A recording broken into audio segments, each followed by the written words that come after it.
I will just start sharing my screen now.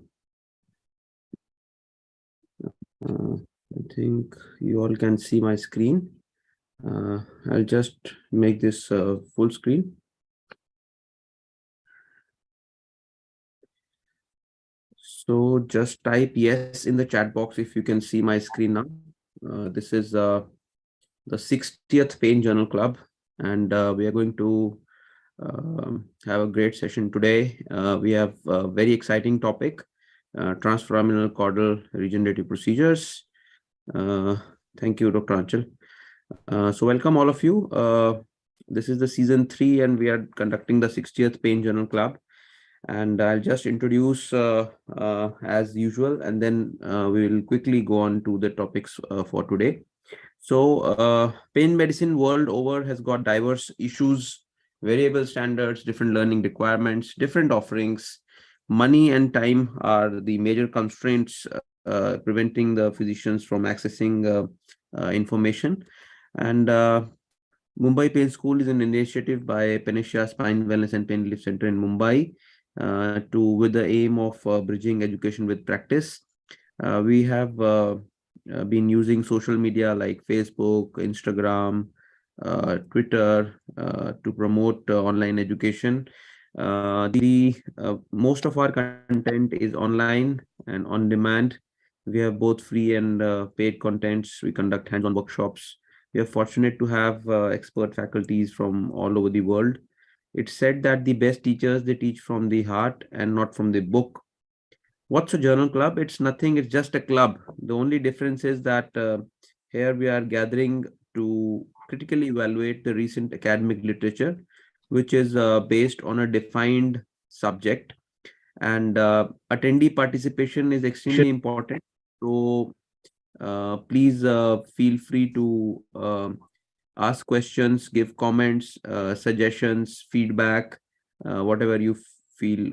You can just type in the chat box. If you want to say something, we will be very happy to uh, unmute you and you can speak.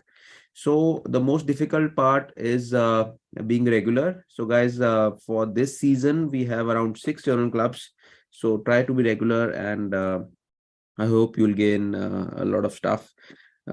Even Harrison conducted his journal club. We all know as doctors this book, and Tinsley Harrison's purpose of conducting a journal club was also critical evaluation of the recent academic literature. We will stick to our timelines. I request both the speakers to stick to the time allotted to them. Healthy skepticism or praise of the paper or the speaker and everything is most welcome. So please pitch in for that. I think most of the viewers already know a bit about me. But today we have with us Dr. Babita Ghai. She is MD, DNB, FAMS. She's a professor at PGI Chandigarh. She's been holding a lot of international positions, including the Developing Country Working Group member of IASP 2021-22. She's been the treasurer, Pain Education SIG of IASP. She's been the editor, Acute Pain SIG IASP. She's been the editorial board member of Pain Research Forum of IASP. She's held the position of the past joint secretary of the ISSP, IAPM executive. She's received many grants. Notable are the IASP Education Project Grant in 2014-15, ICMR grant, multiple DST and PGI Chandigarh grants. So I think there's nobody better than her probably to judge and help us with the journal club. She has had a number of international and national publications to her credit, and her career has been decorated with various awards which keep on growing, including the COPS Award, the Excellence in Pain Research Award, the Good Quality Publication by PGI at Annual Research Days. So PGI is for those of you who don't know, is a premier research institute of the world, rather, not India, in medical sciences. And she's also got the National Hindi Award by Ministry of Home Affairs for the low back pain booklet, which has been published in the in Hindi language. So we welcome you, ma'am. Thank you, Sidharth. Thank you for your kind words and a kind introduction. Let me tell you that I really appreciate your efforts of being so academically active. In fact, in pain management, in pain field, you have been the most active academicians I would have seen. And I really appreciate that I could be the opener for this session, season 3 of JC, which is going to grow more. And I wish you best of luck. Without wasting any further time, I would request the speaker to start the JC and present the first article. Dr. Sasmit, over to you. Yes, ma'am.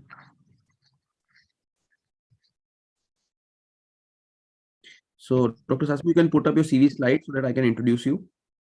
Yes, one second. I'll just like to just mention here that today Sidharth has taken a step forward of critically analyzing the role of regenerative therapies for pain management, and both the topics, both the articles are on this particular topic. Thank you, ma'am. So Dr. Sasmit Deepak Lotliker has done his MD anesthesiology from Bangalore Medical College and Research Institute. He's been the fellow in pain medicine at DY Patil University since now over 6 months now, and he's been the associate consultant in critical care at Manipal Hospital, Goa. So over to you, Dr. Sasmit. Thank you, sir, for the introduction. So today I would like to present this article, ultrasound-guided transforaminal injections of platelet-rich plasma compared with steroid in lumbar disc herniation. So this is basically a prospective randomized control study, which was published in the Neural Plasticity Journal. And it's a very recent article published in May 2021 with a high impact factor of 3.144. This study was conducted by Zhen Xu, Shaoling Wu et al. At the Department of Rehabilitation Medicine, Sun Yat-sen Memorial Hospital at Guangzhou, China. Ethics committee approval was taken by the Sun Yat Memorial Hospital, and this study has been registered with the Chinese clinical trial. Just a small note on the department and the affiliation. This study was conducted at the Department of Rehabilitation Medicine, Sun Yat-sen Memorial Hospital, Guangzhou, China. This hospital is also called as the second affiliated hospital of Sun Yat-sen University, and it is a hospital under the supervision of the National Health Commission in China. It was founded in 1835, and it is the first Western hospital in China. So moving to the introduction, as we know, low back pain has been one of the most difficult conditions to manage by the pain physicians, and the most common etiology for low back pain has been lumbar disc herniation. Various treatment options have been tried for the management of low back pain, which includes conservative management, surgical management, as well as MIPSIs, that is minimally invasive pain and spine interventions.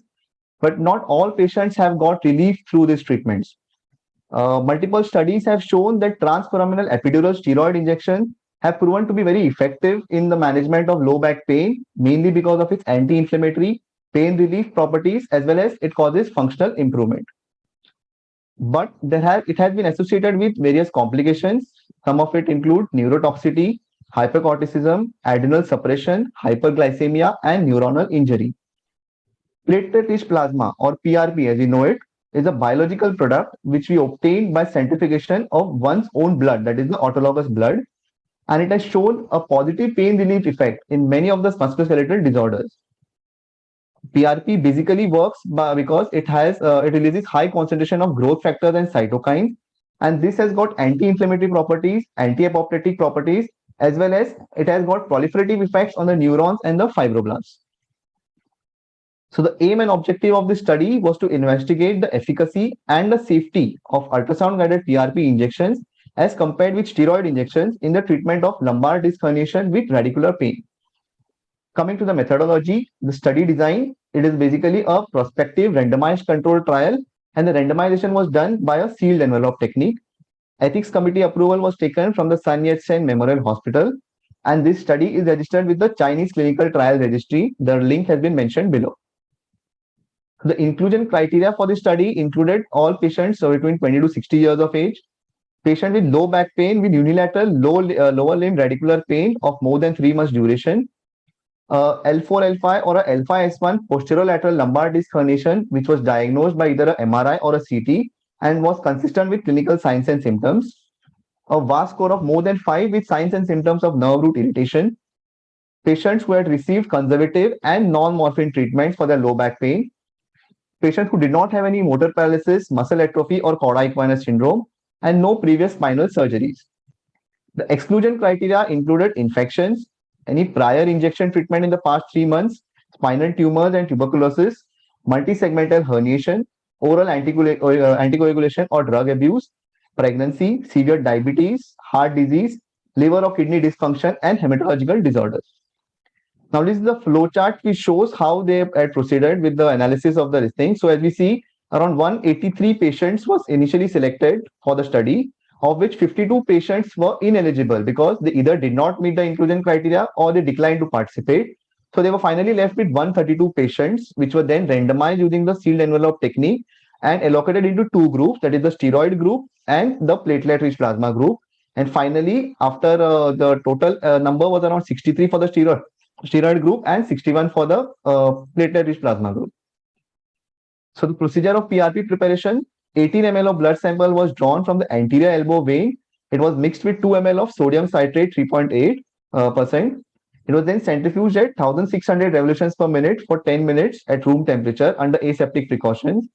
The lower layer composed of RBCs was removed and the remaining sample was then again centrifuged at 3200 revolutions per minute for 10 minutes at room temperature. 4 ml of this was then collected from the lower part, which contains the PRP, and 1 ml of this was sent for quantitative analysis of platelet count. Now, the procedure of operation. So, on the day of the procedure, patient was brought to the OT and made to lie in the prone position. All the monitors connected, pillow was placed under the abdomen. The area of injection was then disinfected. The sacral spinous process and the fifth lumbar spinous process was identified longitudinally using the transducer. The transducer was then moved laterally from the midline to identify the lamina, transverse process, and the facet joint. Edge of the facet joint was then obtained when transducer was moved back. A 22 gauge needle was then inserted into the skin by out of plane approach, so ensuring that the needle tip is positioned in the middle of the adjacent facet joint. The steroid group people received 2 ml of betamethasone plus 0.5 ml of normal saline and 0.5 ml of lignocaine, 2% lignocaine. And the PRP group received 3 ml of autologous PRP, which was injected after negative blood aspiration and inhalation test of CSF. So this is the ultrasound picture which shows the transforaminal injection in out-of-plane approach.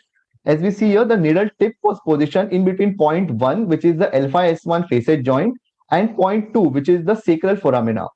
The red color which you can see in the middle of the screen is basically the drug spread in the targeted epidural space. Follow-up, the short-acting analgesics were given when patient felt obvious pain. Patients who either experienced the following in the follow-up were excluded from the study. First, overloaded pain affecting quality of life. Second, symptoms of motor paralysis like muscle atrophy or caudal equinus syndrome, and failure to improve pain or function during the 3 months follow-up. So what are the parameters which were assessed? First is the demographic characteristics like age and gender. Second was the visual analog scale. Then we had the pressure pain threshold or PPTs, which was measured by the algometry device. The rate and latency of the F wave was measured using the electromyogram, in which the recording electrode was placed in the muscle belly of the abductor hallucis. Then we have the Oswestry Disability Index, which was a 10-point questionnaire, which included multiple parameters like pain, function, etc. And a 36-item short form health survey or SF36, which included 2 domains, physical function and bodily pain. So coming to the outcome, the assessment was done at baseline, 1 week, 1 month, 3 months, 6 months, and 1 year post-procedure for all the other parameters.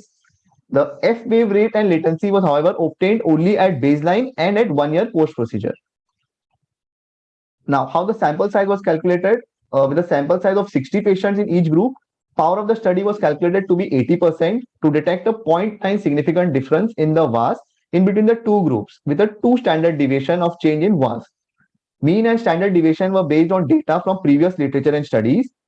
There was an increase of 15% in the sample size which was considered in each group in case of loss to follow-up. And the 2-sided alpha level was 0.05. Statistical analysis, the data was analyzed using the SPSS23 software. All the continuous variables were expressed as mean plus standard deviation or as medians. Discrete variables like gender were described as percentage. They used the Shapiro's Wilk test to analyze the data distribution of continuous variables. The Mann-Whitney U test was used for non-normal distribution. Fisher's exact test was used for discrete variables. And when alpha was equal to 0.05 and p-value less than 0.05, the difference was considered to be statistically significant. Coming to the results and discussion. So this table shows the demographic parameters and baseline information of the patients. And if you see the p-value, none of them showed any statistical significant difference between the two groups. Coming to the evaluation of the vision analog scale, if we see here, this is the line diagram in which the orange line represents the steroid group, whereas the green line represents the PRP group. If we see at the baseline VAS was around 6 for both the group with no significant difference, and it remained almost similar at 1 week. But if we continue to monitor for the next 6 months to 1 year, the VAS score improved dramatically from 6 to 3, showing a statistically significant improvement. Similar thing was seen in pressure pain threshold. At the beginning of the study, at baseline, it was around 600, and then it improved to 700 at the end of 1 year period. This is the Oswestry Disability Index in between steroid and the PRP group. So if you see, between the steroid and the PRP group was starting at around 35 at the baseline, which was almost similar at 1 week interval. But as we proceed further at 12 months interval, there was a significant decrease from 35 to around 20, showing significant improvement. Coming to the physical function and bodily pain parameters of the SF16. So if we consider the physical pain, the baseline parameters was around 60, which then significantly improved to 90 in both the groups at 12 months, showing that there was a statistically significant improvement at the end of 1 year. Even the bodily pain parameters of SF36 showed a significant improvement from a score of 40 to a score of around 70 at the end of 12-month period, with no much difference seen at baseline and 1 week in the two groups. This is the comparison of the F wave rate and the F wave latency of between the PRP and the steroid group done on electromyography. So if we consider the baseline of the steroid group and the PRP group, it was around 80, which is similar to both the groups, the F wave rate, and this F wave rate then significantly improved to around 90 at the end of 1 year.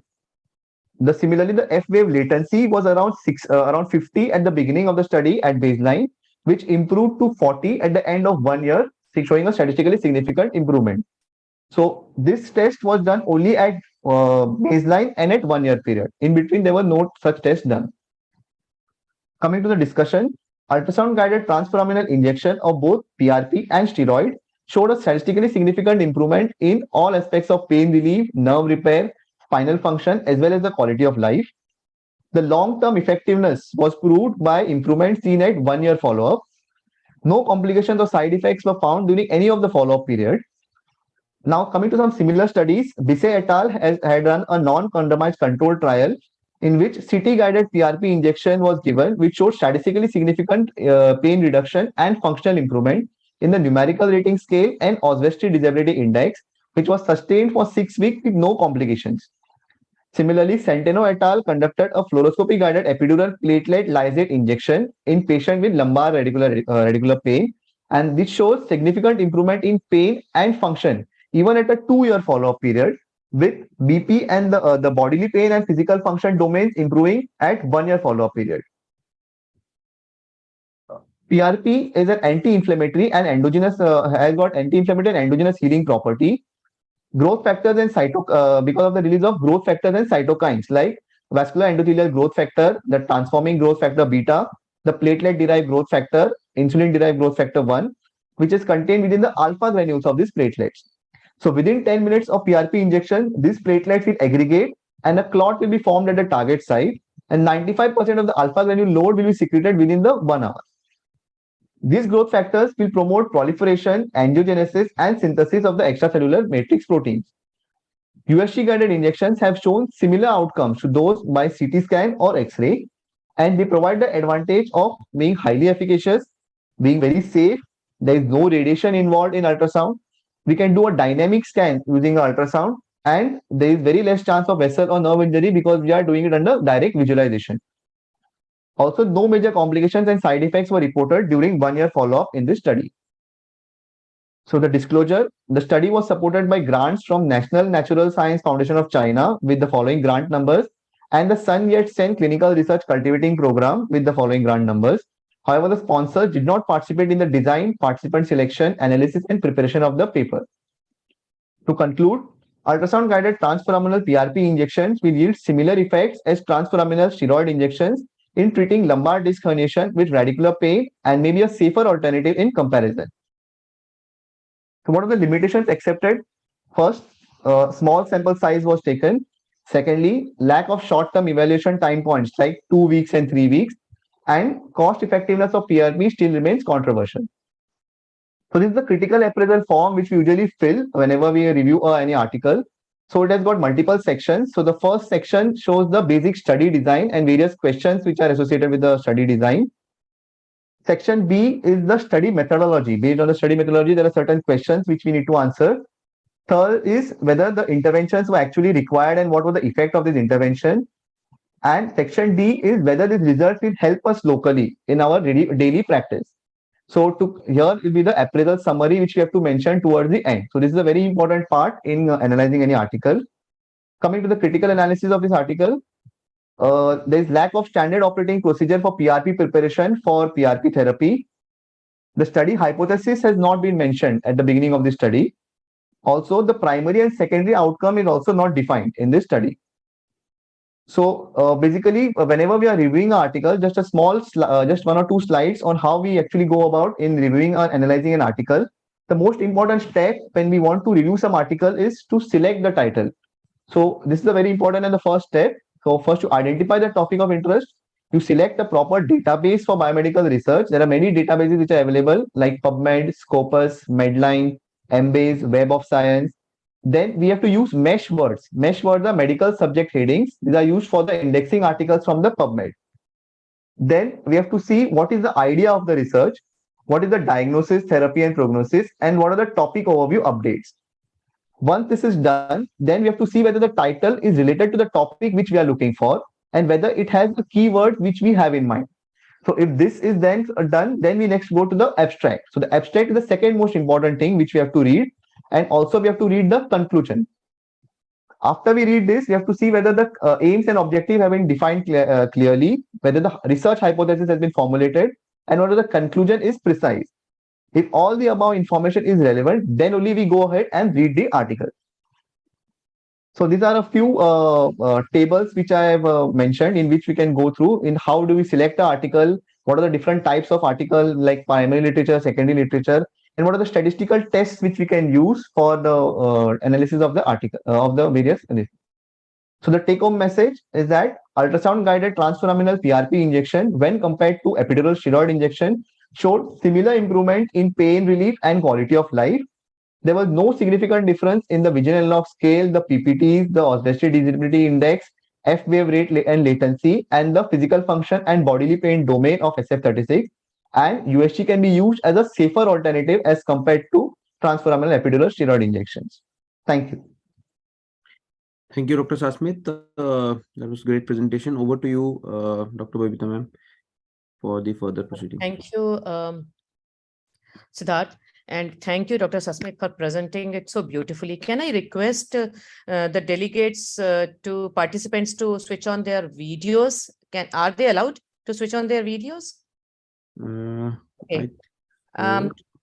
Dr. Sidharth has given me a timeline of discussion of 10 minutes. Okay. So I'm going to ask few of the questions to all the participants. Sidharth, I'm not able to see the whole of the participants and okay. How do I do that? Okay. I need to make them this thing. So if we can you can just make them muted, but then switch on their videos if that gives an feeling of connect. Okay, sure, ma'am. Okay. Actually, I'm not sure when how they are viewing these things and whether they like to come on the video. Yes, somebody has come on the video, okay. Doctor. It's okay. Okay. So if anybody wants to come and join through Let the that be voluntary. Yes. Okay, fine. So now I have few questions. Side by side speakers. View is exit full screen. How do I see most of the? Sasmit, you stop your screen share so madam can I see think the. you can do that. Then I can.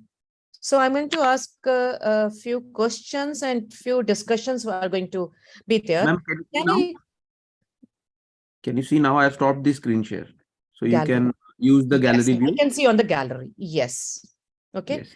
So I close the chat. So two things is there. I'm going to ask few questions from everybody. First, we can start from the Sasmit.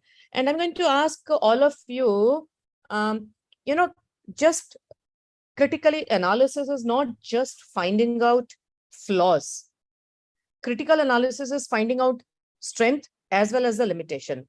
So if all of you could tell or write down few of the strength of this article and few of the limitations, whatever Sasmit had said beyond that, so that you could come up with something while you were listening to it.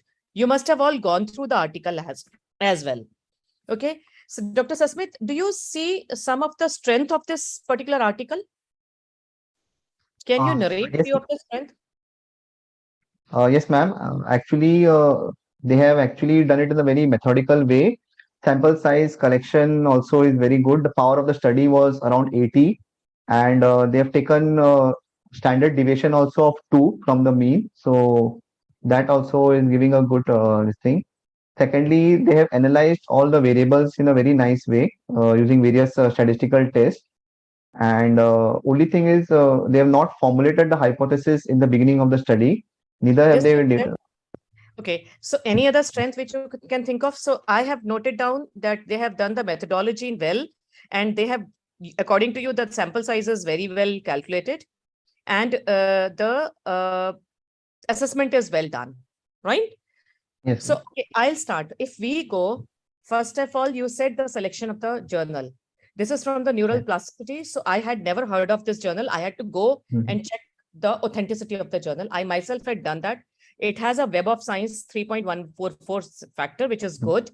It has a PubMed or many other indexing, which speaks about the journal authenticity. Number one is this. So reviewers are going to be also very, what do I say, more authenticated reviewers. Second thing is this particular article is ethics approved and is registered in a clinical trial registry, which talks about the transparency. In current scenario, all of you must know, unless you prospectively register in the clinical trial, prospectively, not retrospectively, prospectively register in the clinical trial registry, you cannot publish. CTRI, which is Clinical Trial Registry of India, does not take now from 2018 April onwards, does not take any article which can be retrospectively registered. So that means you have to publish it. You have to put it in the CTRI before starting the project, which is fine. So they have done that. So you can all go, and they have also given the link. We can go there and check this. So this is third thing, which is there, that there is no industrial involvement. So there is the grant is through the national body, and they had very clearly mentioned that the sponsor did not have any say in the design, participation, analysis. So this is what you have to disclose. Fourth thing is they have been the assessment is at a very well defined period, that is 1 week, 1 month, 2 months, 3 months, and 1 year. So this is one of the good study wherein the longer follow-up is there. Okay, and they have done almost all the multidimensional aspect of assessment. Though their primary outcome is vast, but they have done quality of life, they have done disability or ability score, SF16, everything is done. Now, Dr. Sasmit talks about that the strength is that it is a very well sampled study.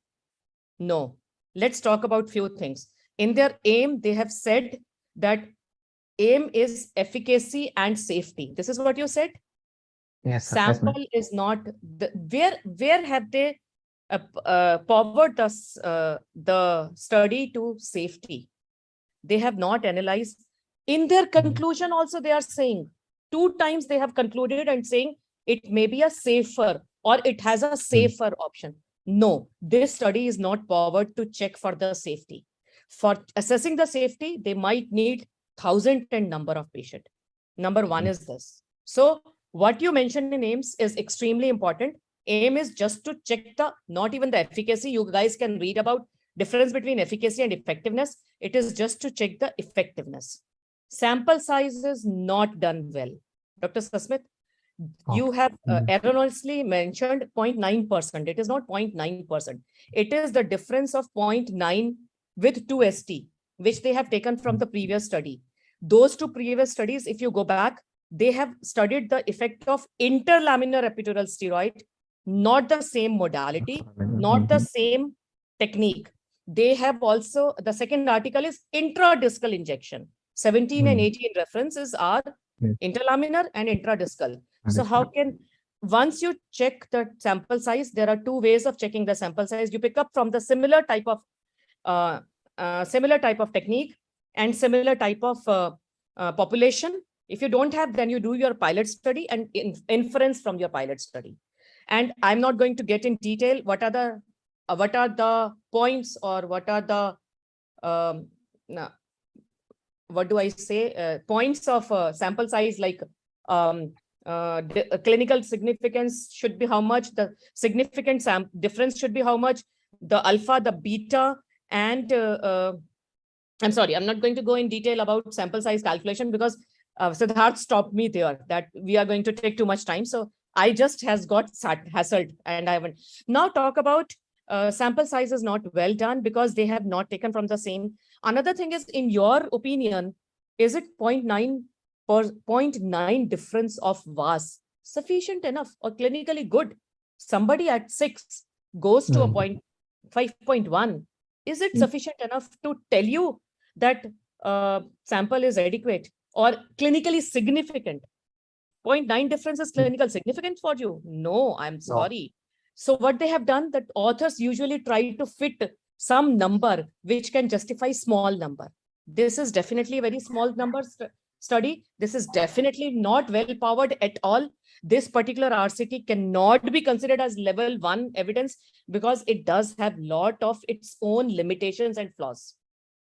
Though authors have really taken a very good effort, must appreciate that they have done a very vigorous work within their own limitations, definitely.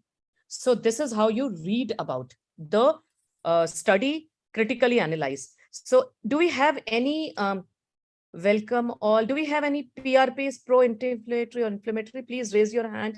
Mechanism of action of PRP. So I think the concept of our delegates is through the JC, what they are still focusing on is finding out the technical aspect of the journal club article. Everybody is still asking PRP, the effect of PRP, the mechanism of action. I am very happy that at least that has stimulated their brain. But the purpose of journal club is to critically analyze, see the strength and see the limitations. So yes, the journalizability of this article is very good. They have had a very stringent clinical inclusion criteria, exclusion criteria. Stringent, no, they did not have an extremely stringent. Stringent criteria makes the internal validity strong, but the external validity weak. So whatever their inclusion criteria is, we can apply it in the local or the real pragmatic world. So I think those answers can be dealt by Dr. Sidharth one by one. We are actually in journal club, we are going to have the lack of time to discuss all the technical aspects. But one thing, please keep it in mind. Currently, the article is concluding that PRP has the equal effectiveness, and as maybe a safer option. No, please don't go by that. Conclusion is not right. Second thing, if we see just one critically analyze in the what happened, open up those line diagram, please, Sasmit. Okay, what happens? Did you see single injection of PRP and single injection of steroid, epidural transforaminal steroid? Line diagram. Line diagram. Do you all see that in your clinical practice, that single injection, wherein you don't need a second injection, does not require? Do you see? See, first is what? Can I use my cursor and show you? Okay. After 1 month, whatever has happened to the visual analog score, it stays there from 1 month to 12 months. Do you see that in the real pragmatic world? From 1 month to 12 months, that the pain is not in real pragmatic world, we definitely see either it is increased or some have relapses. Not shown. Okay, go to PPT. PPT, pain pressure threshold, at 1 month, whatever is achieved stays. No, go to PPT, please. At 1 month, whatever is achieved stays for 12 months. No, with single injection, we don't see such. Okay, go further, please. Go further. At 1 month, whatever is ODI decreased stays for 12 months in both the group. Very surprising. Go further. At 1 month, whatever physical function is achieved stays there. At 1 month, bodily function is no. So from 1 month, bodily function is improved at 3 months, but stays there for 12 months. And that too, they're talking about single injection. They have not repeated as in when required. They have not talked about, another limitation is they have not talked about whether these people needed, any particular group needed more of neuropathic pain medication, whether any group needed more of rescue analgesia. Do you think single injection can cause 1 year of this response? No, there has to be an adjunct. So what are those adjunct? Is there any difference in the adjunct? Whether the physical exercises are more in one group, whether forget about physical exercise or physical activity. Did one group required more of pain medication? Be it neuropathic pain medication or rescue analgesia? Did it require not? And if they are saying no, there is no difference, I doubt this study, because one single injection in our real clinical practice, all experts can vouch for it, does not give 1 year response in all those 30 patients. Yes, it may give the good response in many patients, but definitely not in all patients. So this is what is our brain stimulus. We have to, whenever we are going to read an article, think of it. This is 3.144 factor, impact factor. This carries a good reputation. Still few reviewers are who? You and me only. After 10 years, all of you may be reviewing one article, but you may also skip few points. That is real human brain. So you have to critically analyze whenever you are reading article. Okay, fine. Great. So should we move to the next article? Yes, ma'am. I will, Dr. Maitri, you can put up your slide. I will meanwhile take up these questions quickly. So Dr. Taruna has mentioned that the positive objectives and endpoints were there. Yes, definitely. That's a strength. Dr. Prabhakar is asking, is PRP? No, Sidharth, no. These guys, sorry, they have not defined any primary outcome. Primary outcome is the one which is the basis for the sample size calculation. In sample size calculation, one of the important objective is, out of the 4 objective, is primary endpoint. So you have to define an hypothesis at the end of introduction. And once the hypothesis is defined, it usually primary endpoint has to be one, which can be either VAS or ODI at one particular time. Though they try to do something at 6 months, a difference of 0.9 between the groups, they have taken up one primary objective, which is VAS, but they have not still clearly, if VAS was primary objective, then they should only tell that that primary outcome is this. They have not defined. They have also not defined secondary objectives. Yes, they have not explicitly mentioned. Yes. Okay, please move. Great. And Dr. Maitri, can you put up your CV slide?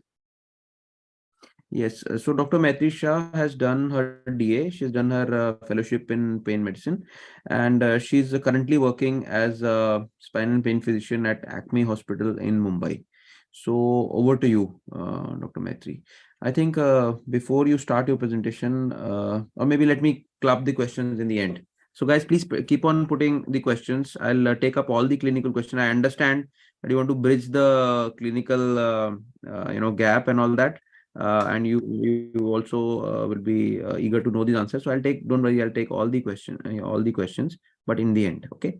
So just stay with us till the Yeah, Sidharth, before Maitri starts, I would request all of you now, at least if something I could pass the message, all the delegates to please keep noticing some of the strength and the weakness and keep posting that of this Great. particular article, which Yes. Maitri is going to ask. That Keep will make noticing that quite each interactive. and every slide, and keep posting it. Strength and the weakness. You can type in, guys, so no problem. If anyone wants to be unmuted, you're most welcome. We'll be very happy to unmute you. As we have seen, you can anytime switch on your videos or get in whatever you feel like. Just let me know. Okay, let's make this interactive. Over to you, Dr. Maitri. Am I audible? Yes. So my article is the role of intra-articular injections of autologous platelet-rich plasma, that is PRP, versus corticosteroid injections in the treatment of synovitis in the lumbar facet joint disease. It's a randomized controlled study done by Shahdan K. MD, Nair et al., taken from Saudi Med Journal, November 2022. Done at Department of Physical Medicine, Rheumatology and Rehabilitation, Department of Radiodiagnosis, Department of Anesthesiology, Intensive Care and Pain Management at Ain Sham University, Cairo, Egypt. The JCR impact factor of this article is 1.42, which is slightly on the lower side. So the affiliation is from Department of Physical Medicine, Rheumatology and Rehabilitation, from the Department of Radiodiagnosis, from the Department of Anesthesiologists, Intensive Care and Pain Management, Faculty of Medicine, from Ain Sham University, Cairo in Egypt. Just a brief idea about the university. It's the third Egyptian university, founded in 1950 under the name Ibrahim Pasha University. Cairo University and Alexandria University, in fulfilling the message of university and meeting the increasing demand of youth of higher education. This was first established. The Ain Sham University comprised a number of distinguished faculties and academic institutes, which were later developed into university. Moving on to the introduction of the article, it is lower back pain, one of the most common musculoskeletal conditions. The global health concern estimated lifetime prevalence of 50 to 80%, leading cause of disability, work absenteeism resulting in considerable economic and social burdens. Facet joint pain is common cause of chronic lower back pain. Determining the source of lower back pain is complex, and studies have demonstrated that it mainly includes intervertebral disc, facet joints, and sacroiliac joints. Lumbar disc herniations have been considered the leading cause of lower back pain. However, recent studies have shown that lower back pain is caused by lumbar facet disease in nearly 45% of the patients. Another study documented that up to 40% of the selected population who had lower back pain secondary to facet joint disease, out of that 27 to 47 have false positive finding, which comprise up to 80% of the studied group showed pain relief using controlled local facet joint anesthetic blocks. Lumbar facet joint interventions, both diagnostic and therapeutic management, include medial branch block, radiofrequency ablation, neurotomy, and intra-articular injections. The aims and objective of this article is the current study aimed to evaluate the effectiveness of intra-articular PRP and by comparing it to the corticosteroids detected using MRI in correlation with clinical findings and lower back pain functional disability questionnaire results based on their ability to improve the facet joint with synovitis.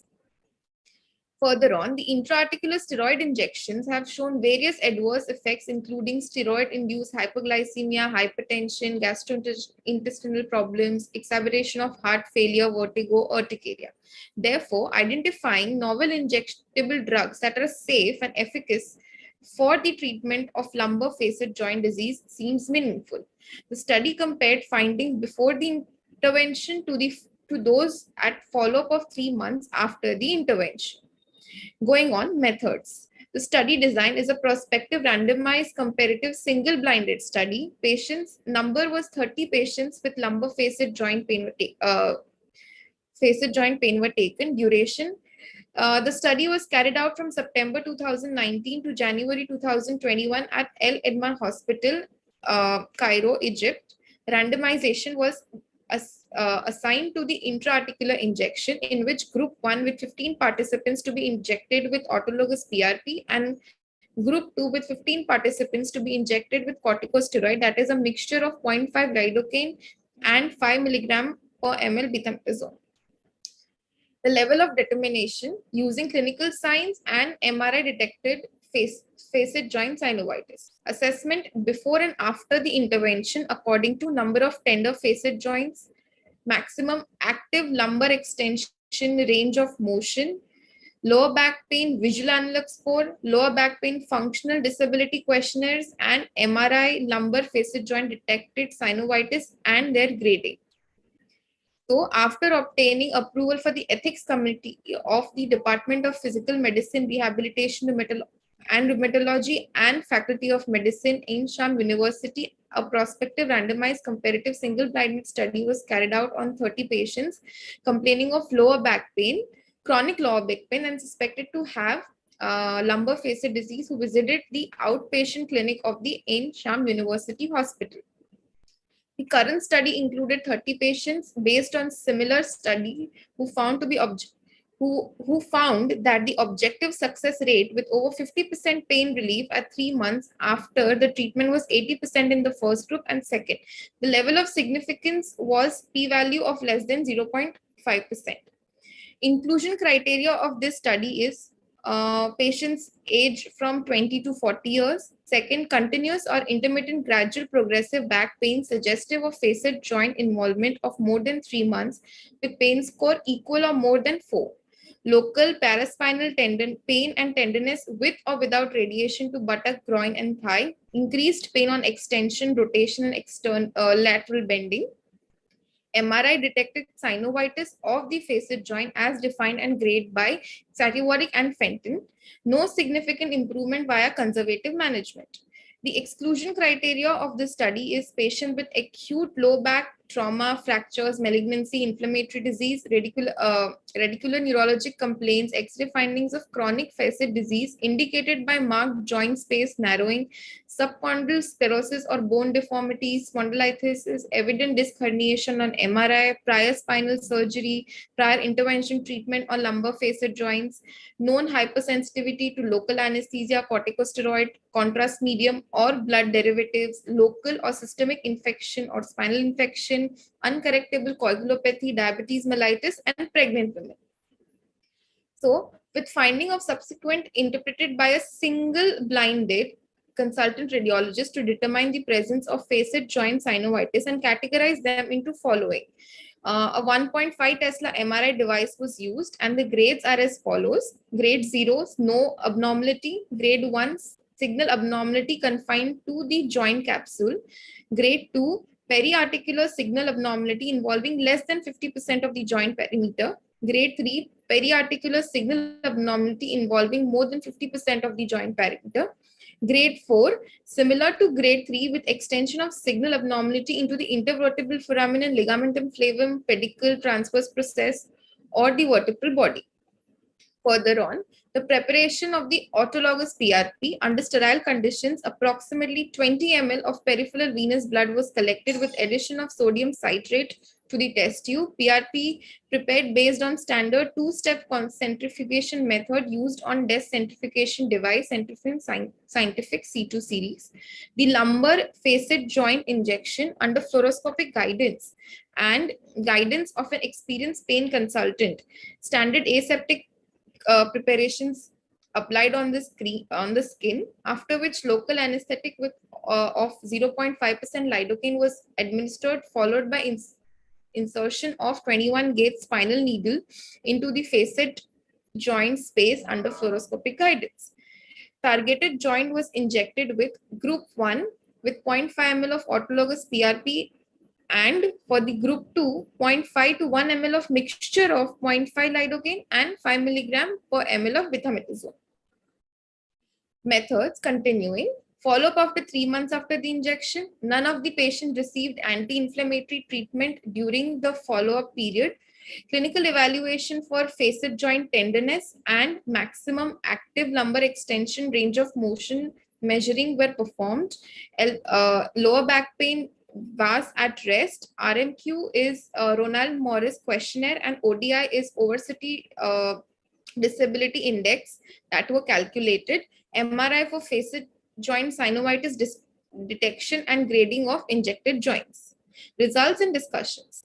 The total number of patients included in studies were 16 females and 14 males, ranging from 29 to 40 years. Their disease duration ranged from 3 to 12 months with mean SD of 7.4 plus minus 3.08 months. No statistical difference P more than 0.05 was observed between both study groups with regard to age, gender, and disease duration. Statistical comparative analysis of all the documented parameters were performed for both groups prior to the intervention. No significant difference in the number of tender lumbar facet joints, maximum active lumbar extension, LB, range of motion, lower back pain, VAS score, and functional disability questionnaire were observed between the two groups at the baseline. Moreover, no significant difference in the number of facet joints showing synovitis on MRI imaging and the average grading of the synovitis were observed between the two groups. Continuing, after the follow-up of 3 months, clinical assessment of patient of group 1 showed significant decrease in the number of tender lumbar facet joints on palpation, P less than 0.05, and the percentage of tender facet joints suggesting an improvement in most of the lumbar levels, that is L. Dr. Maitri, Yes, ma'am. Can you just show us the tables? That would be more clear. Yes, ma'am. Coming next slide. This is that one for the group 1. The range of the this is for the platelet-rich plasma,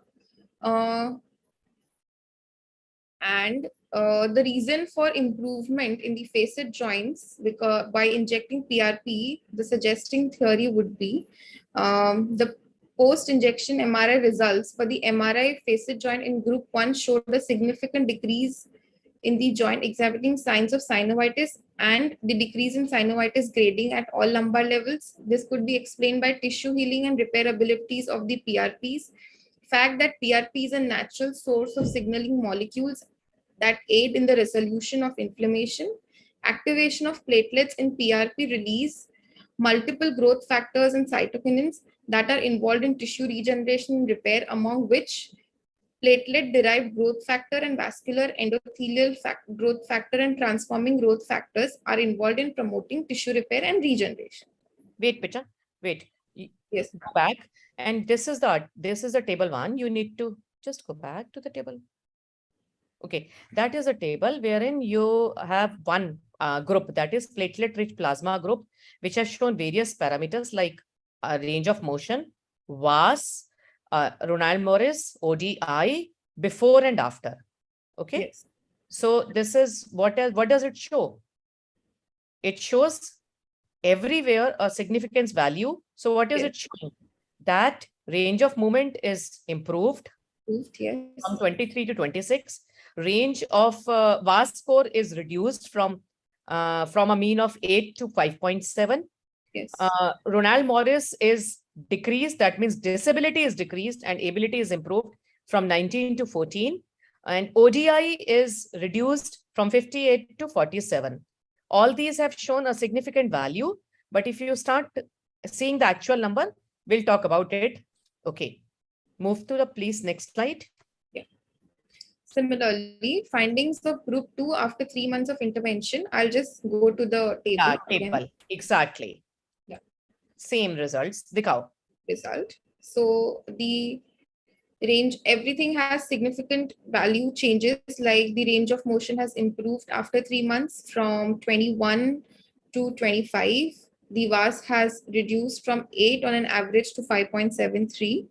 The RMQ is that Ronald-Morris questionnaire has also improved from 19 to 15, and ODI score, the disability score, has improved from 61 to 50. This is again just a brief thing of why corticosteroid must have worked is attributed that it is an anti-inflammatory and analgesic. The physiological effects of corticosteroid are initiated through binding with the glucocorticoid receptor, which is characteristic by being transcription factor on a ligand binding. They interact with specific DNA motifs that modulate transcription or reception of various genes expressed in immune cells, thus producing actions that are considered anti-inflammatory and metabolic. Continuing, Comparative analysis of all documented parameters was also performed for both groups after the intervention. Accordingly, no significant difference in the number of facet joints showing the tenderness on palpation and maximum active lumbar extension range of movements were observed between the two groups. No significant difference in the lower, same thing discussed in the tables. The lower back pain VAS scores, RMQ and ODI scores were observed between two groups. No significant difference in the facet joint and synovitis were observed between group 3 in both the groups after 3 months after intervention. Concluding, intra-articular injections of both PRP and corticosteroids were determined to be effective for treatment of MRI-detected facet joint synovitis in correlation with improved clinical findings, pain and functional activities at follow-up after 3 months. However, autologous PRP showed superior improvement in synovitis grading on MRI and may therefore be a better treatment options provided its prolonged efficacy and fewer side effects. The limitation of the study is small sample size included in this study due to circumstances of COVID pandemic. Therefore, the study was carried out on minimal accepted sample size. And the minimal sample size of assumed success rate of 50% was determined to be 30 cases. This is again what Sasmit explained, the critically appraisal analysis that has to be done in any of the articles we select. So that is the first, the study design is valid for the randomization or not. B, was the study was methodically done or not, and C, what were the results, as in were the effective were the interventions reported comprehensively, the precision required, and the any harmful effects of the experiment. And the last section is, will this result help locally? Coming from all of that, the critical analysis made by me on this article is no mention of the repeat PRP injections or corticosteroids for longer pain relief has been discussed. No mention of the hypothesis, primary or secondary outcome has been noted. Rehabilitation, medication post-procedure, if any, required and its role is not being discussed. No mention about any side effects about the PRP injections, unlike corticosteroids mentioned initially in the article, hasn't been noted. Take-home message from this article is both PRP and corticosteroid injections are effective in improving MRI-detected facet joint synovitis while concurrently improving all examined parameters at follow-up after 3 months. However, PRP prompted better improvement in MRI-detected synovitis grade, suggesting that it may be better treatment option for a longer duration of efficacy. Maitri, can you please go back to the first slide? Now, it is 5:59, 8:59. Okay, go back. I was waiting if any delegates are writing anything about the strength and the slides, strength and the weakness of the slides. Didn't get anything. Okay, let's go. So as you said, from my point of view, JCR impact factor is 1.4342, which is definitely a pretty less. Go to the next one. Next one, please, Maitri. Yeah, ma'am. Go on. Okay, go to the next one. Next one. Next one. Next. Wait, stop. Go back. So go back. The study is aimed to compare evaluate the effectiveness of intra-articular of the two things. Go further. Though again, in aim side objective, you don't go back. You don't write down you primarily write down the primary aim, and then you define the primary objective and the secondary objective. They have not done. Go further. Go further. Go further. Let's talk about methods. Wait, stop there. Let's talk about method. First slide, beta. Sorry. Okay. So according to them, total small n is number in each group, and capital N is the total sample size. So capital N is 30 and the small n is 15 in each in the group. I would say this is really a very small sample size, and the sample size is not adequate to meet any sample size calculation they would have done.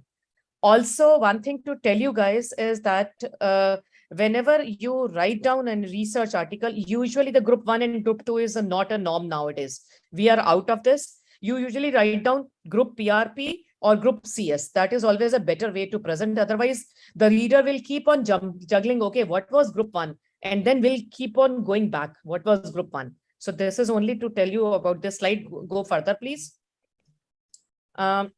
This is level of determination of level of determination is told next time.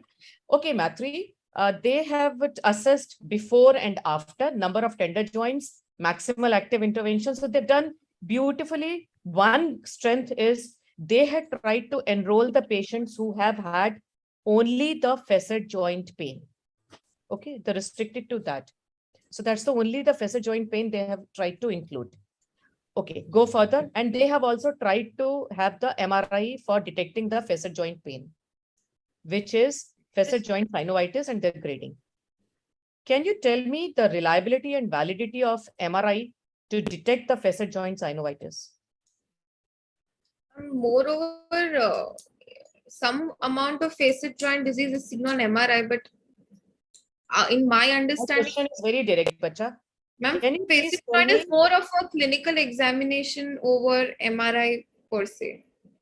In this article, they have pretty much highlighted too much about MRI, yes, about a modality which itself does not hold a good reliability and validity about detecting the facet joint synovitis. So we picked up some weakness over here. Okay, we have next slide. No, this slide only. This slide only. This slide. Where, what registry they got registered to? That was not any registry. So Maitri, did you critically analyze, did they have any registry registered to?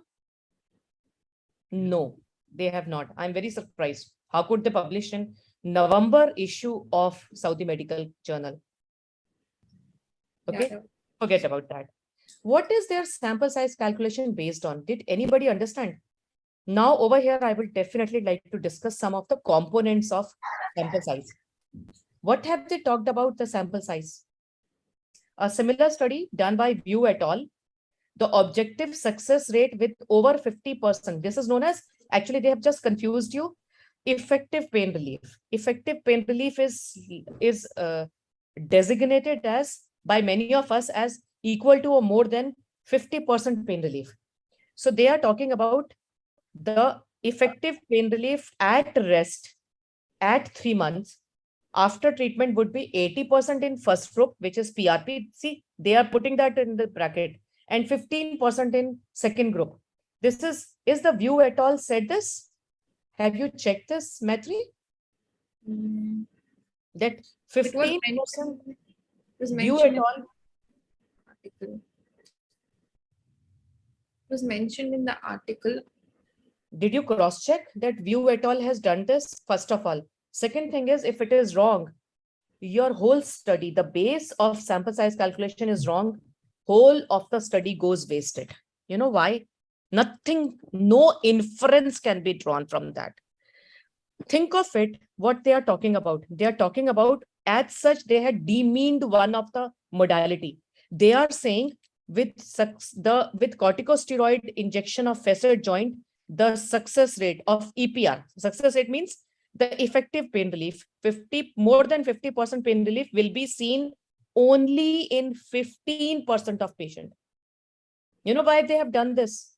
Again, the wider the difference to find out between the two groups, the lesser the sample size. Okay.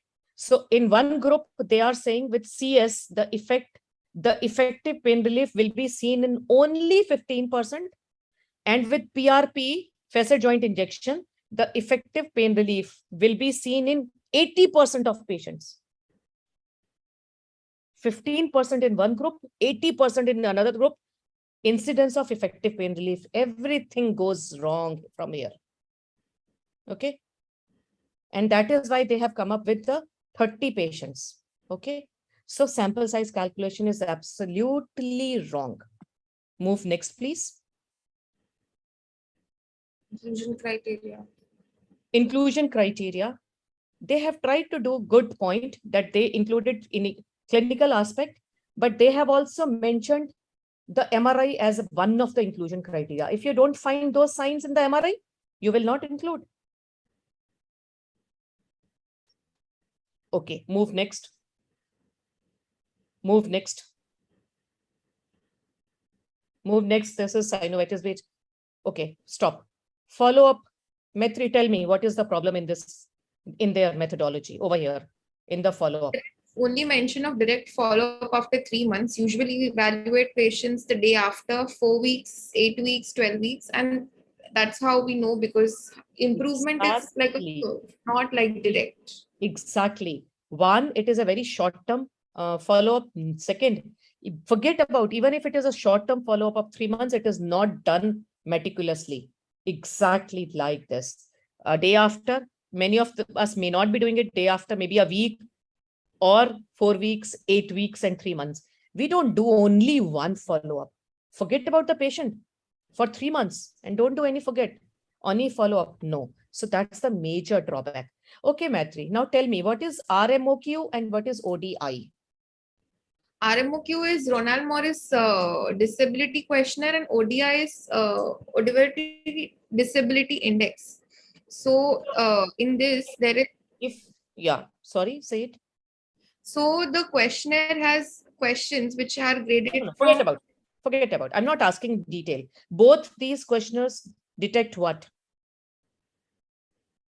The function, so disability of how is the patient functional moving, status. functional status. Yes. So for any particular research, you are using same thing, 2 questionnaires. Why do you want to do it? Got it? Yeah. So Yes. you can do it with 1 questionnaire. Okay. But the point is, what have they missed? They did for functional assessment, they used 2 questionnaires. However, they did not assess what? At all. Quality of life. They have not included that. Even if they would have missed out quality of life, but why include 2 questionnaires to detect the same thing? It is very strange. I haven't seen ever. Go further. Next slide, please. Results. An absolutely vague way of presenting. You don't present like this. You present in one table, group 1 and group 2. I mean, it is so annoying for a reader to go first read about one group, then about the same group, second group, the same things, and then you talk about their between group difference. No, there is a way of presenting table. You talk about all these, group 1, group 2, before and after, and then do between group comparison. So there is a way. One, so you call it paired t-test. Within the same group, before and after, you use paired. Between the group, you use unpaired t-test if there are only 1 or 2 readings. But if there are multiple follow-ups, which happens in the pain physician setup, then you use what is known as repeated measure ANOVA or generalized linear equation. That is a way of telling. Nothing done. This article, if given to me, I will lose interest. I will not go through the article. They have presented the articles very vaguely, the results very vaguely. Okay, move further, please. Same thing repeated in the paragraphs. Group 1 first, group 2 second. No, you present the result only in 1 paragraph, and it could have been done in 1 paragraph, talking about that in both the groups, the parameters improved before and after, improved after the injection, and between group there was no difference. That's it. This is what they wanted to say. That's it. Move further. Move further, please. So conclusion, state conclusion.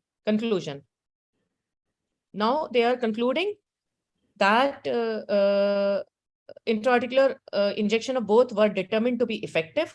I do not know their effectiveness because their sample size is not powered to tell us the effectiveness of this treatment, and which improved clinical finding, pain, functional activity at follow-up after 3 months. However, autologous PRP showed superior improvement in synovitis. Again, one modality which we are not sure has good reliability and validity on the MRI, and therefore may be a better treatment option provided its prolonged efficacy and fewer side effects. They haven't studied prolonged. They have only studied 1 time point. How can they say this? Prolonged has to be at least, if not more, 6 months, preferably 1 year. They cannot say this in the conclusion. So you have to conclude what you have studied. You do not conclude what you have not studied. So this is what you have beautifully analyzed and critically appraised in the end. Go to your critical analysis. You've done it nicely.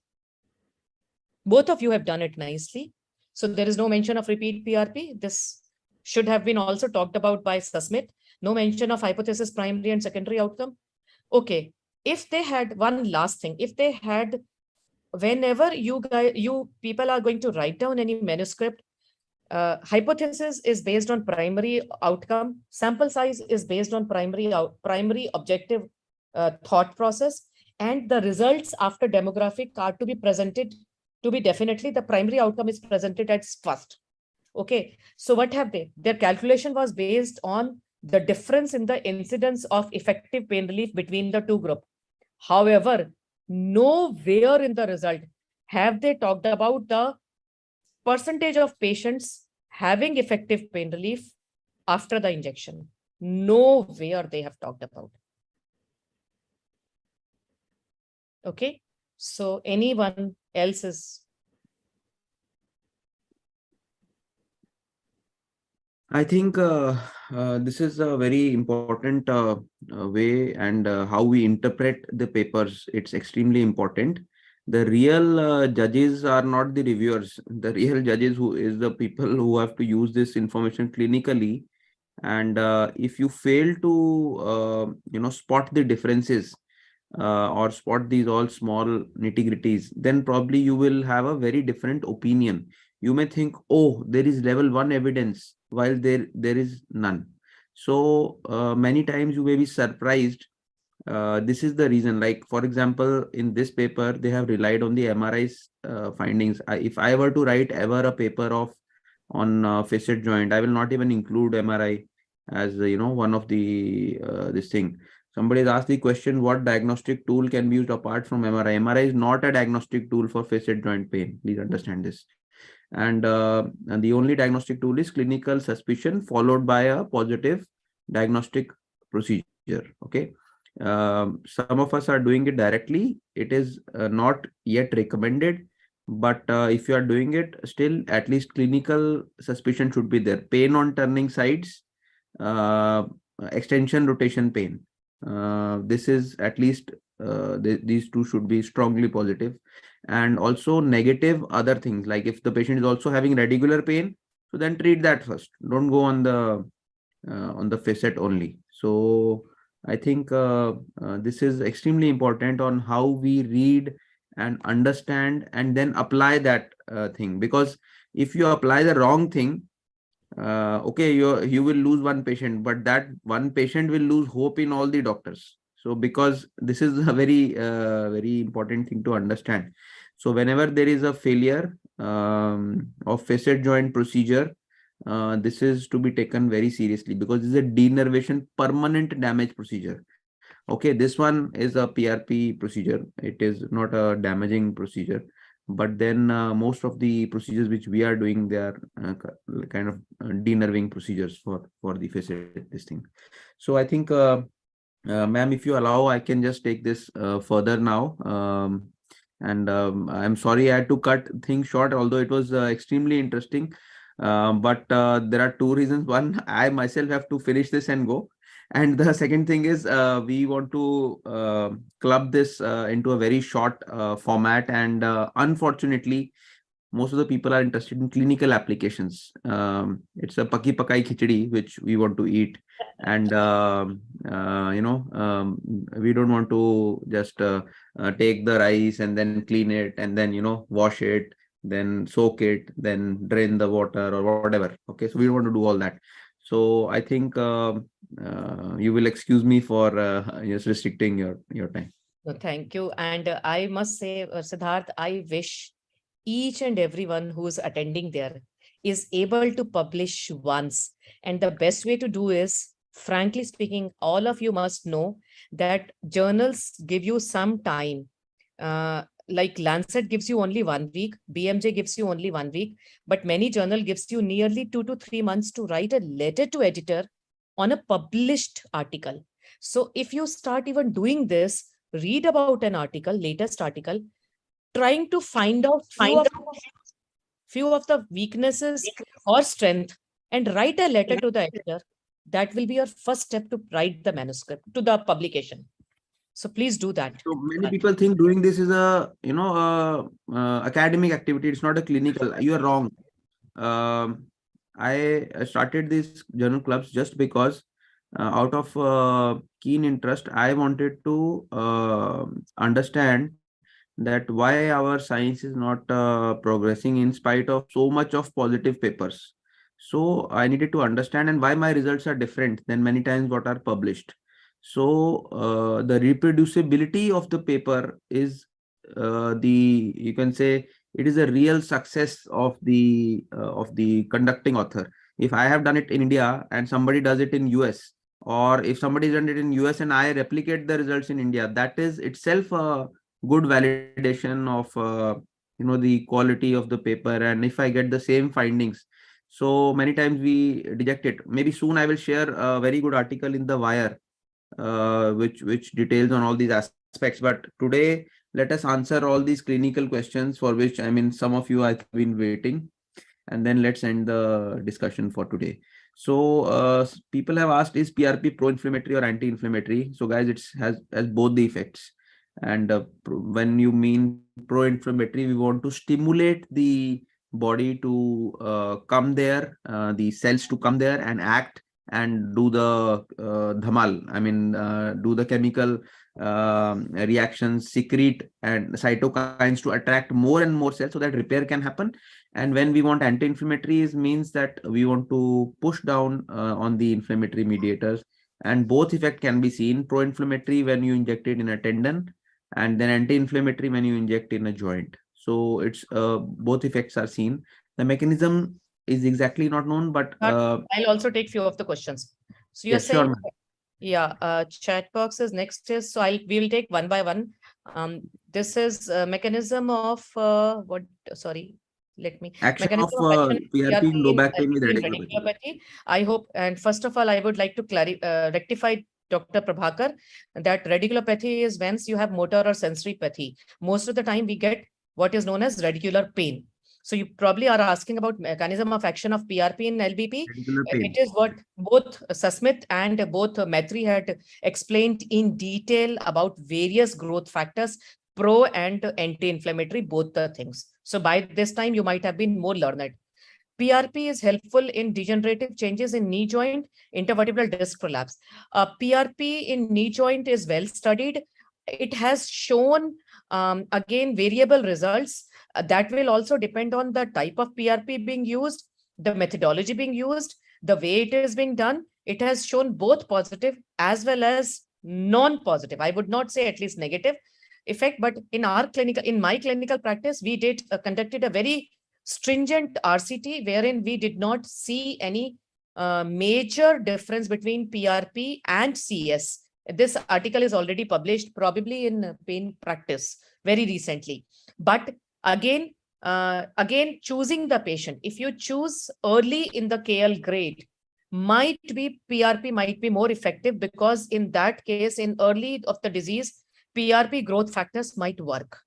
It never reverses, but it may stop.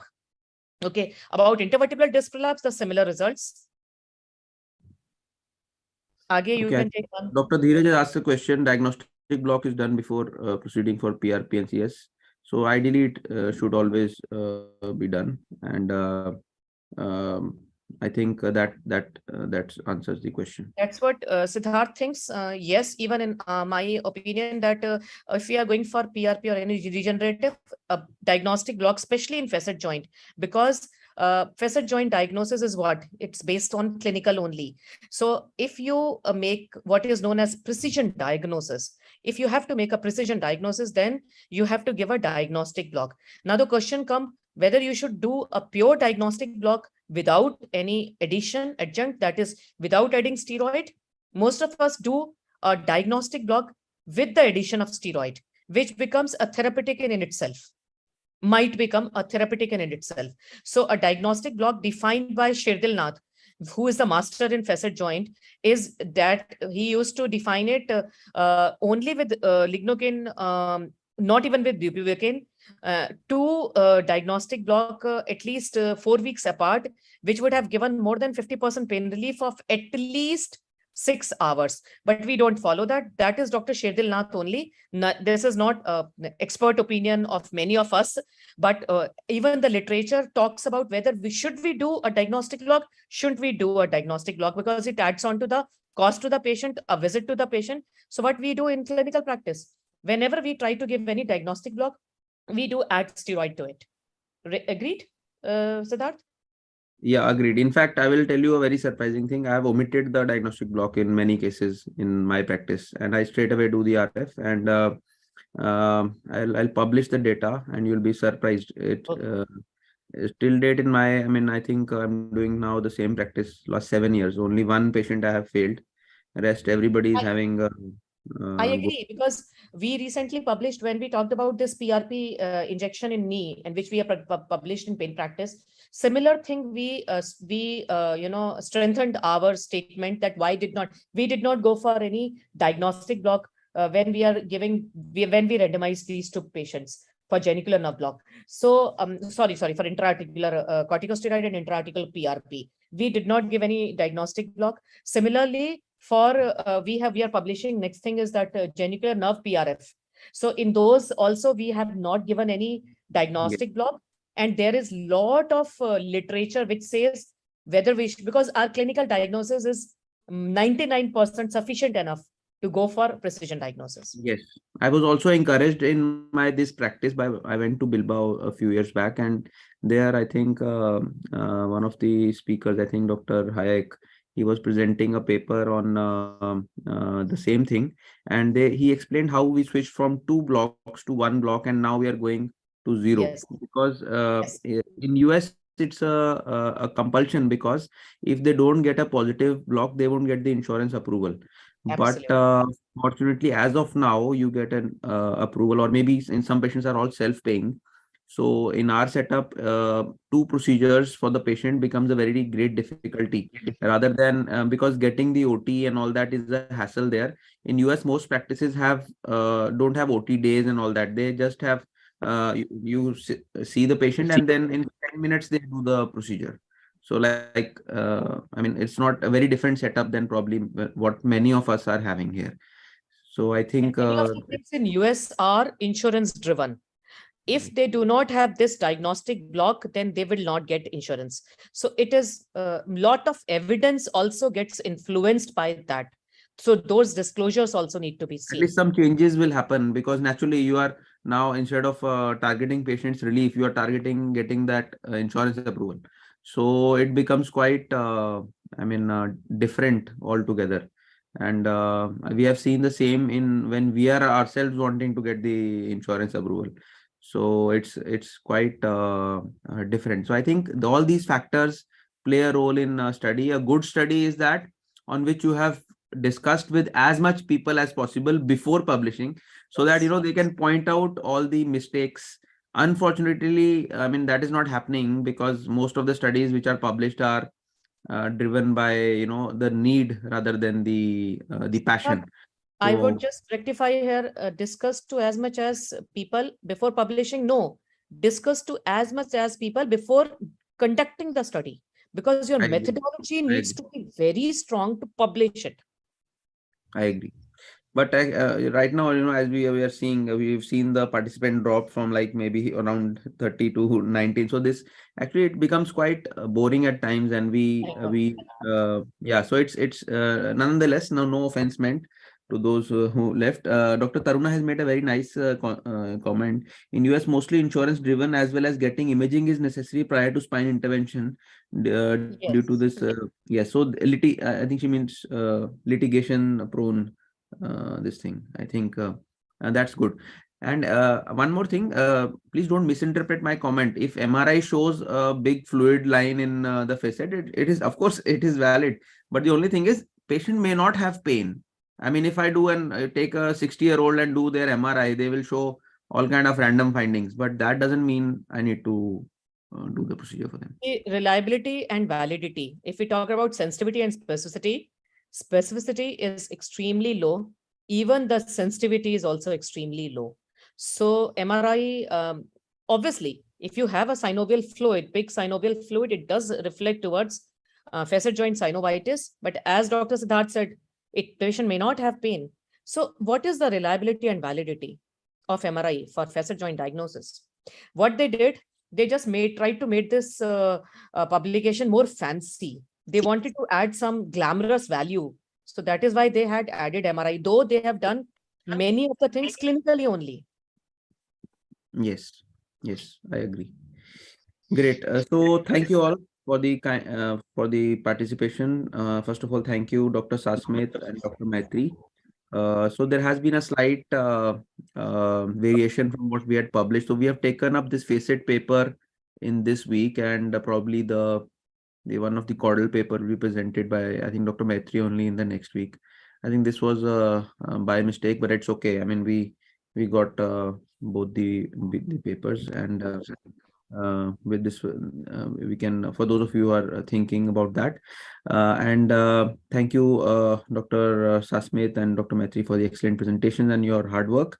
It was really great listening to you guys, especially Dr. Maitri. Seeing you grow has been a pleasure always, and I think this was a great presentation. Very good. Thank you, Babita ma'am, for sparing your time. I think that was the way you individually answered. Pre JC also, you have taken great efforts. So I think that's very commendable, and I think we are encroaching on your sleep time now. It's okay. Whenever it comes to, this is my passion, so it's okay. So, thank you, Sidharth, for really making this activity as a great academic activity. And let's take a pledge. Let's all of us take a pledge that you guys, at least in next 6 months, will publish whatever once, be it a letter to editor, be it to Indian Journal of Pain, be it to Indian Journal of Anesthesia, but you will publish once.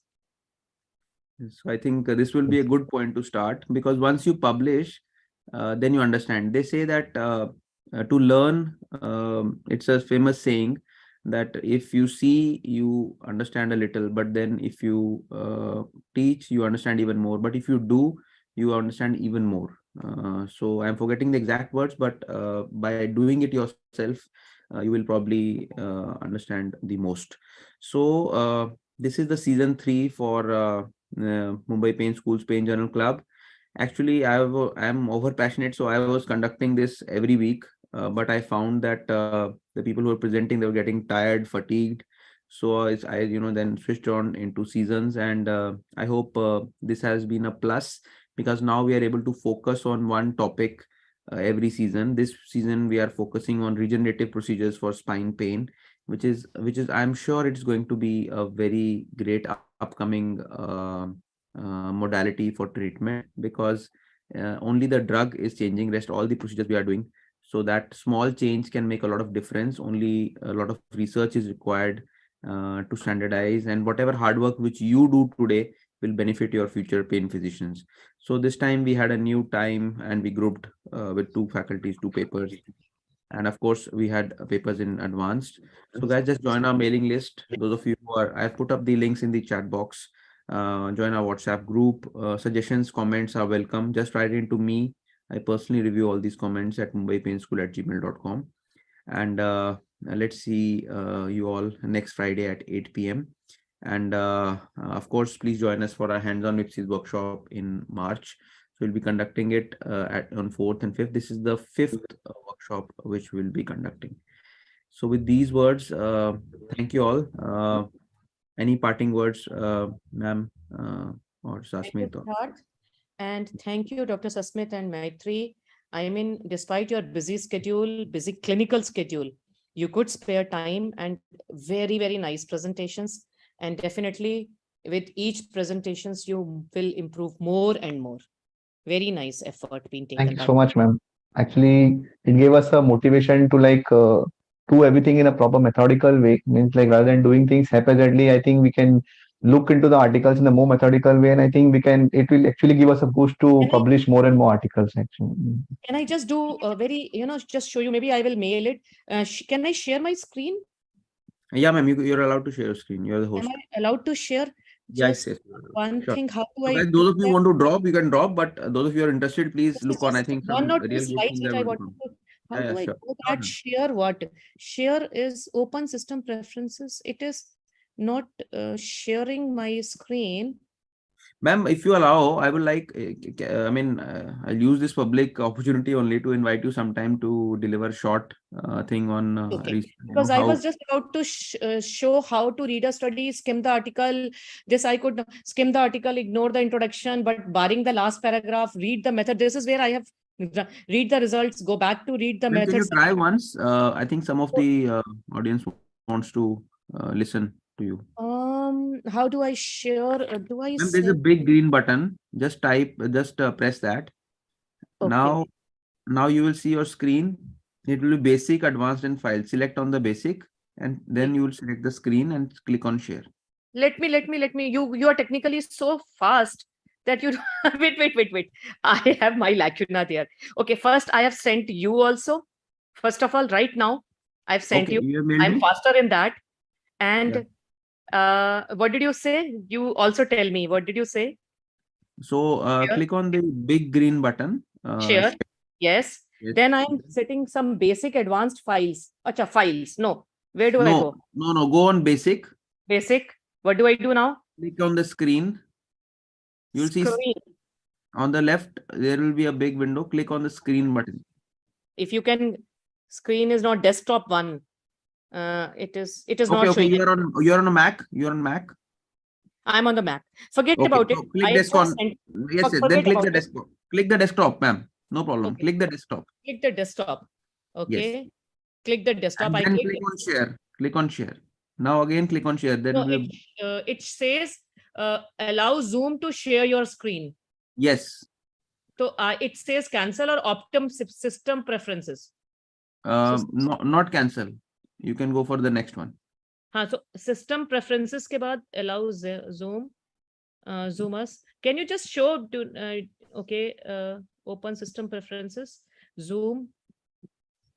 Ma'am, I have received your this thing. Just show that because Yeah. I'll do it So this later meanwhile, I on. can just do this for you for this Okay, time. this is what on an international forum we were discussing. There is a course called EPIN, which is an executive European program of neuromodulation. So this particular slide, I was there to Dr. Sam Eldebe, who is again a very, very renowned person, to discuss about trial or no stem trial. So we discussed two top research paper. So he is the one who had shared this, which is like very nice. So did you get another? Okay, so click on to the second slide, please. Just a minute, ma'am. I'll make it full screen. Yeah. Make it full screen. Go to the next slide. So this is how we read about a study. Skim the abstract. Abstract is a very strong part of the study. So is it your field of interest or not? Ignore the introduction, most of it, but we were going through low backache is very common, global health issues. It has facet joint or disc prolapse as a cause. So it is like, so what do they say? That last paragraph is extremely important because the last paragraph is going to talk about the aim of the article, and it is going to talk about the what are you doing? Okay.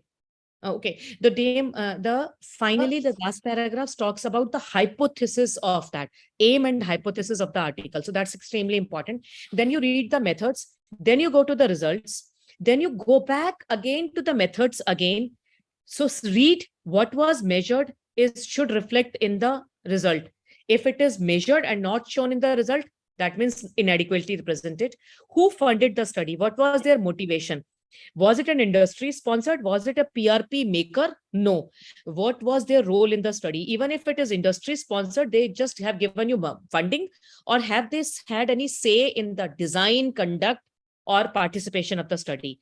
Then who are the author and what are their conflict of interest? Have they received any funding from the industry or they have not? What is the setting? Whether it is a single center or multi-center, which if it is multi-center, then it has more of generalizability. Then it can be applied to various centers. Was it a Wild West versus East? Whether it was conducted in the West and then you are trying to apply it in the East, you should see the cultural differences. Go to the next slide, please. So that talk, then what was the intervention and control? What was the intervention? How was it applied? Is everything described? Who programmed? This was specific to SCS. So who programmed the SCS or who performed the intervention? What was their motivation? How often they performed the intervention? What was the control and how was that applied? What was the population? Who did they recruit? What was their inclusion and what was their exclusion? Is the population homogeneous or heterogeneous? If not, why was not homogeneous? And who did recruit? What was the inclusion criteria? The more stringent you become, you say exclude this, exclude this, exclude this. But in real pragmatic word, you tried, like second articles focused only on facet joint. In real scenario, what we see usually an overlap of many pain generator. A lone facet joint is very, very rare to find. So it might be just 10%. So how it will take a very long time to conduct that study and it will apply to only those 10% of your clinical practice. Got it? So in real pragmatic scenario, you might have a radicular component, you might have a facet joint component. Then you come to how to read the study result. Population. So this is how demographic. Are the groups similar at baseline? We saw in both the articles, they were in baseline. How was the randomization applied? Was it applied? In second article, randomization was not described. While in first article, it was described that it was a random generated number in a resealed envelope. The nurse who opened up the sealed envelope was not involved in the study. So they have described it well.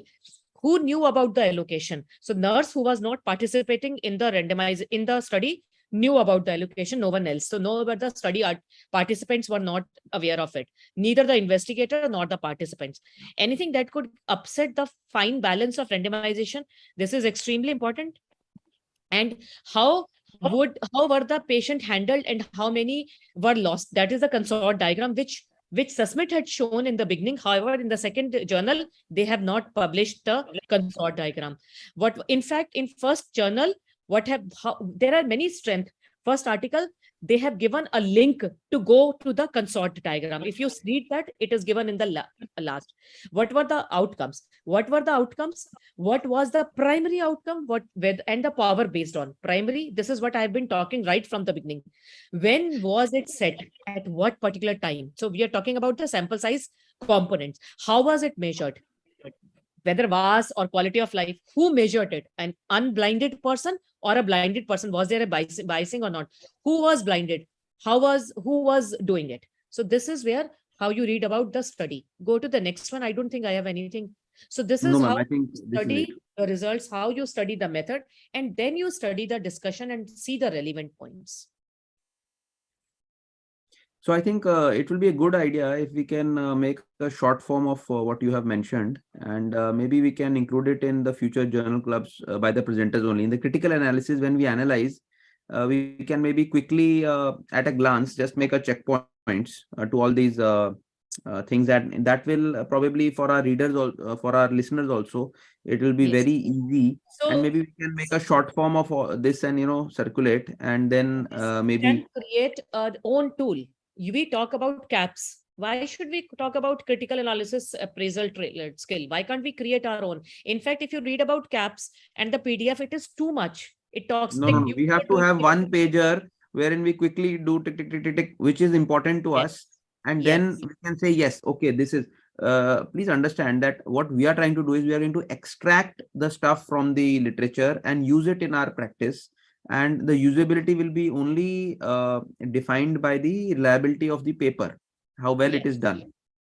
So, and plus one more thing is I have actually tried this, but it's very difficult to get the authors on board. Like, for example, if the authors are also a part of today's discussion, so maybe if they were open to it, then they would have offered explanations to at least some of the things which, they must have thought, because we are not listening to their viewpoint as of now.